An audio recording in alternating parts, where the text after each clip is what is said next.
Hello friends, मैं हूं सना अंसारी। आप देख रहे हैं इस्लामिक यूट्यूब चैनल।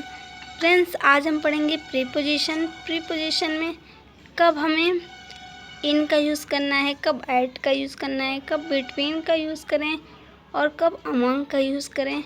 अगर इन सब चीज़ों को लेके आप कंफ्यूज रहते हैं तो ये वीडियो आपके लिए बहुत ही इम्पोर्टेंट है, क्योंकि इस वीडियो में मैं वो सभी प्रीपोजिशन आपको बताने वाली हूँ जो आपके इंग्लिश को इम्प्रूव करती है। तो फ्रेंड्स, चलते हैं अपने टॉपिक पे। तो पहला है हमारा ऑन। ऑन का मतलब होता है पर ऊपर, और अबव। अबव का मतलब भी होता है पर ऊपर। दोनों का एक ही मतलब होता है, लेकिन ऑन का यूज़ हम तब करते हैं जब कोई चीज़ किसी सतह को टच करती है, तो वहाँ पे हम ऑन का यूज़ करते हैं। जैसे किताब मेज़ पर रखी है, तो किताब जो मेज़ को टच कर रही है, मेज़ पे रखी है, तो वहाँ पे हम ऑन का यूज़ करेंगे। The book is keeped on the table. ठीक है। और अबव, अबव का मतलब पर ऊपर होता है, लेकिन अबव का यूज़ हम तब करते हैं जब कोई वस्तु किसी सतह को टच नहीं करती है, तो वहाँ पे हम अबव का यूज़ करते हैं। जैसे जहाज़ बादलों के ऊपर उड़ रहा है, तो जो जहाज़ है वो बादलों के ऊपर उड़ रहा है, तो वो बादल को टच नहीं कर रहा है, तो वहाँ पे हम अबव का यूज़ करेंगे। ठीक है। अगला है हमारा इनटू और आउट। इनटू का यूज़ बाहर से अंदर जाने के लिए हम इनटू का यूज़ करते हैं। जैसे वो मेरे कमरे में आया, यानी वो बाहर था और मेरे कमरे में आया, तो वहाँ पे हम इनटू का यूज़ करेंगे। ही केम इनटू माई रूम, वो मेरे कमरे में आया। और आउट का यूज़ अंदर से बाहर जाने के लिए हम आउट का यूज़ करते हैं। जैसे वह कमरे से बाहर गया, वह मेरे कमरे से बाहर गया, तो यानी कि वो मेरे कमरे में था और अब वो मेरे कमरे से बाहर गया, तो वहाँ पे हम आउट का यूज़ करेंगे। ही केम आउट माई रूम। ठीक है। अगला है सिंस और फॉर। सिंस और फॉर दोनों का यूज़ समय के लिए किया जाता है। अगर आपने टेंस पढ़ा होगा तो आप जानते होंगे कि सिंस और फॉर दोनों का ही यूज़ हम समय के लिए करते हैं, लेकिन सिंस का यूज़ निश्चित समय के लिए करते हैं। जैसे सुबह से सिंस मॉर्निंग, दोपहर से सिंस आफ्टरनून, रात से सिंस नाइट, 1999 से 1999। तो जो 1999 है वो एक निश्चित समय है, तो उसके लिए हम सिंस का यूज़ करेंगे। जैसे वह सुबह से घूम रहा है, he has been walking since morning, तो सिंस सुबह जो है वो एक निश्चित समय है, तो वहाँ पे हम सिंस का यूज़ करेंगे। और फॉर का यूज़ हम अनिश्चित समय के लिए करते हैं। जैसे 2 घंटे से 2 आवर्स, 2 दिन से 2 डेज, 2 महीने से 2 मंथ, 4 साल से 4 ईयर, ऐसे उस दिन से फॉर दैट डे, तो अनिश्चित समय के लिए फॉर का यूज़ करते हैं।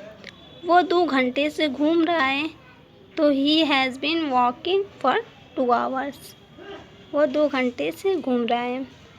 तो निश्चित समय के लिए सिंस का यूज़ करेंगे और अनिश्चित समय के लिए फॉर का यूज़ करेंगे। अगला है बिटवीन और अमंग। बिटवीन मतलब भी होता है बीच में, और अमंग मतलब भी होता है बीच में।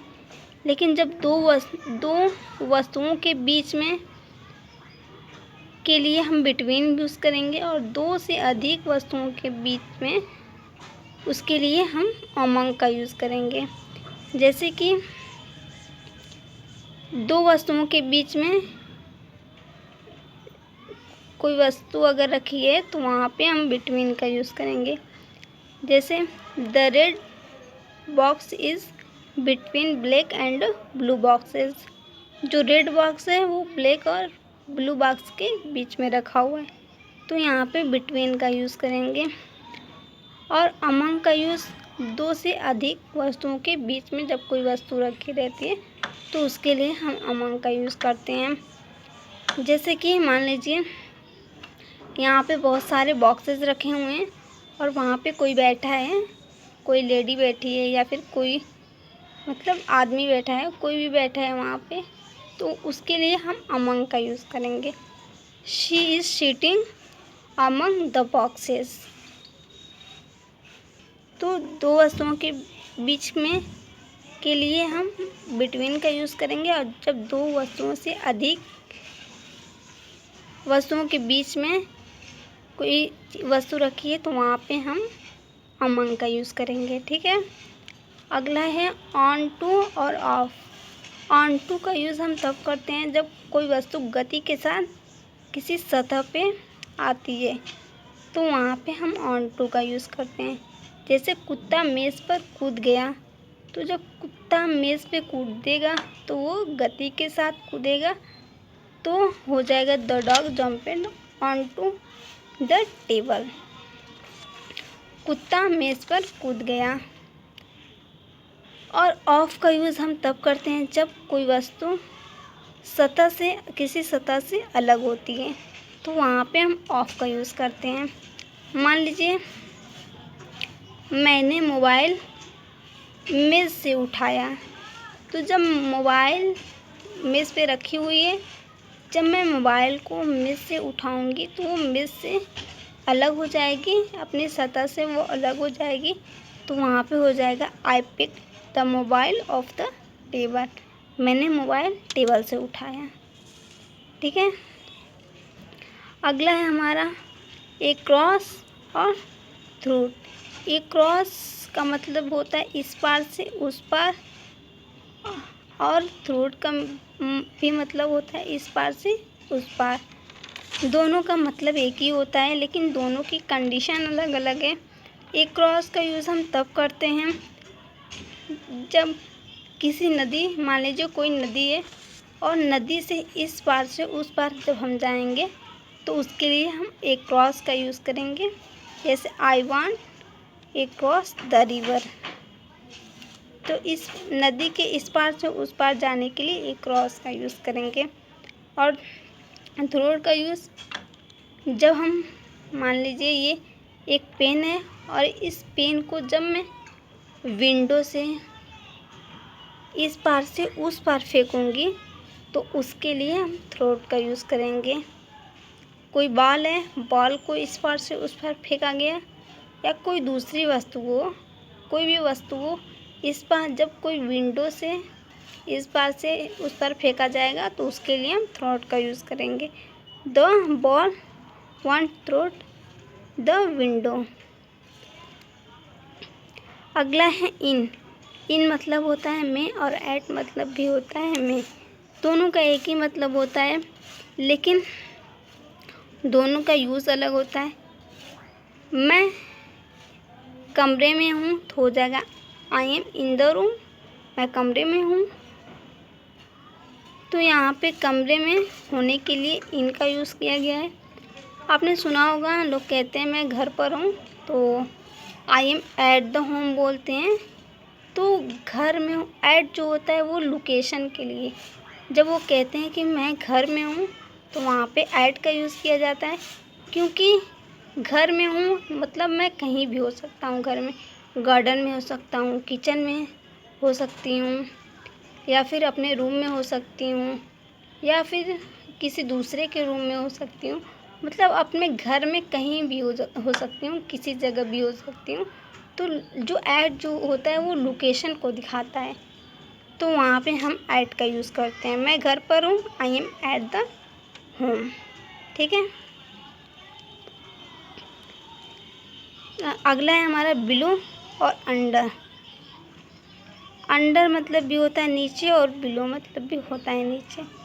लेकिन बिलो का यूज़ हम तब करते हैं जब मान लीजिए कोई कैट है, कोई बिल्ली है, वो ऊपर विंडो पे बैठी है और मैं नीचे बैठी हूँ, तो उसके लिए हम बिलो का यूज़ करेंगे। The cat sitting below the window. और अंडर का यूज़ हम तब करेंगे जब कोई वस्तु को किसी दूसरे वस्तु से कवर कर दिया जाएगा, ढक दिया जाएगा, तो उसके लिए हम अंडर का यूज़ करेंगे। जैसे the ball under the box, जो बॉल है वो बॉक्स के अंदर है, ठीक है, तो वहाँ पे हम अंडर का यूज़ करेंगे। अगला है अप। अप का मतलब होता है ऊपर और डाउन का मतलब होता है नीचे। जब हम सीढ़ियों से ऊपर चढ़ते हैं तो वहाँ पे अप का यूज़ करेंगे। जब सीढ़ियों के नीचे हम आएंगे तो वहाँ पे हम डाउन का यूज़ करेंगे। जैसे सीढ़ियों से ऊपर जाना, गोइंग अप द स्टेयर्स, सीढ़ियों से नीचे आना, गोइंग डाउन द स्टेयर्स, ठीक है। सीढ़ियों से ऊपर जाने के लिए अप का यूज़ करेंगे, सीढ़ियों से नीचे आने के लिए डाउन का यूज़ करेंगे, ठीक है। आज के लिए इतना ही। अगर आपको वीडियो अच्छी लगी तो प्लीज़ लाइक ज़रूर कीजिएगा, और अगर चैनल पे नए हैं तो प्लीज़ चैनल को सब्सक्राइब कर लीजिएगा ताकि आने वाली नोटिफिकेशन आपको मिलती रहेगी। आज के लिए इतना ही। अब मिलते हैं अगले वीडियो में, तब तक के लिए बाय बाय।